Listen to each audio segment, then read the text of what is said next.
அண்ணா ஸ்தோத்ரண்ணா. சோத்ரா ஈமான். அண்ணா இன்னைக்கு என்ன கதை சொல்ல போறீங்க? இன்னைக்கு கதை பேரு குள்ள சகேயு பெரிய மனசு. முதல்ல நம்ம வசனத்தை பார்க்கலாமா? சரிங்க அண்ணா.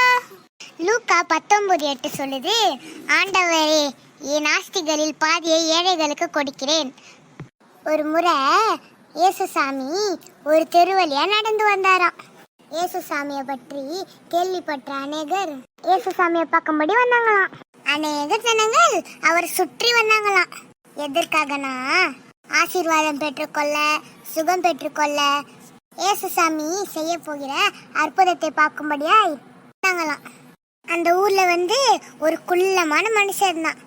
அவன் பேரு சகேயு. அவன் என்ன வேலை செய்யறானா, வரி வசூலிக்கிறது தான் அவன் வேலை. ஆனா அவன் அநியாயமா வரி வாங்குவானா எக்ஸ்ட்ராவா.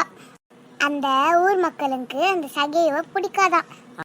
ஆனா ஏசப்பாவை பற்றி கேள்விப்பட்டதுனால அவருக்கு எப்படியாவது ஏசப்பாவை பார்த்தணும்னு ஆசை. போய் எட்டி பார்க்கறா, குதிக்கிறான். ஆனா அவனால முடியல, ஏன்னா குள்ளமா இருக்கிறான்ல. அப்புறம் என்னென்ன ஆச்சு? அவன் ஏசப்பாவை பார்த்தானா இல்லையா? அவனுக்கு எப்படியாவது ஏசப்பாவை பார்க்கணும்னு ஆசையா. அவன் ஏசப்பா வரதுக்கு முன்னாடி அங்க ஒரு காட்டத்தி மரம் இருந்துச்சான். அது மேல ஏறி போய் உட்காந்துக்கணானா. அப்புறம் என்னென்ன ஆச்சு? உட்காந்த பிறகு இயேசுசாமி வராராம், ஜனங்களாம் வராங்களாம். இவருக்கு ஒரே சந்தோஷம், இயேசுசாமியை பார்த்துட்டாருன்னு. பாரு, இயேசுசாமி சகேவை பார்க்கறாரு. சகேவுக்கு ரொம்ப சந்தோஷமாயிடுச்சு. இப்போ சகேவு பார்த்த இயேசுசாமி, சகேவே சீக்கிரம் வா, உன் வீட்டுல நான் தங்கணும். இத கேட்ட சகேவுக்கு மிகுந்த சந்தோஷமா இருந்துச்சான். எங்க வீட்டுல ஏசப்பா தங்க போறாரா? ஐயோ! இப்போ ஏசப்பா சகேயு வீட்டுல இந்த வீட்டுக்கு ரட்சிப்பு வந்தது, நீயும் ஆபிரகாமுடைய குமாரனா இருக்கிறாய் என்று சொன்னாரு. உடனே எனக்கு சந்தோஷம். என்னோட சொத்துல நான் பாதி ஏழைங்களுக்கு குத்துறேன்னு சொன்னான்.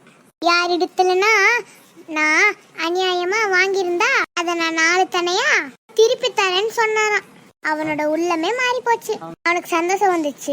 பாரு, குள்ளமான சகேயு பெரிய காரியம் செய்தாராம். நம்முடைய வாழ்க்கையில கூட ஏசப்பா நம்ம உள்ளத்துல வருவாரானா நம்ம உள்ளமும் மாறிடும், எண்ணமும் மாறிடும்.